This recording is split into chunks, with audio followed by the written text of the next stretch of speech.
How to draw people and faces. Sketch a large oval shape and a cross to draw a person's face up close. Draw an upside-down egg shape that's slightly narrower on the bottom and wider on the top. Then, lightly sketch a vertical and a horizontal line going through the oval. Use the lines to sketch the person's facial features. Draw the person's eyes along the horizontal line and place the nose about halfway between the eyes and the bottom of the chin.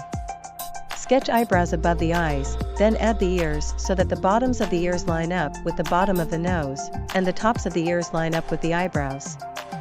Draw a circle on top of a trapezoid to make the silhouette of a head.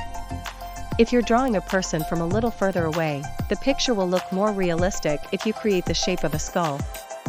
Draw a rounded rectangle and an oval to create the person's core. Just below the head, draw a long rectangle, which will be the person's torso. Make the rectangle very narrow for a slender person, or wider if the person is large. Then, sketch a horizontal oval overlapping the bottom of the rectangle. This will be the person's hips. Use straight lines and circles to sketch out the person's limbs.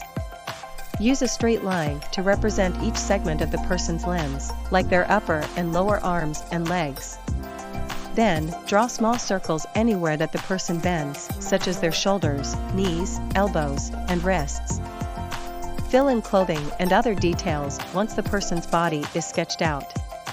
After you've drawn the person's figure, it's time to add detail. If you haven't already drawn the details of their face, you can do that now, along with features like their hair, clothing, and hands. Try gesture drawings to capture the essence of poses and actions. A gesture drawing is a basic sketch that captures both form and a sense of movement. Start by doing some very quick sketches, example, 30 to 60 seconds, with just a few simple lines to capture the shapes and movements that you see. Keep your lines loose, sketchy, and curved. The idea is to create something that looks dynamic and natural, not tidy and polished.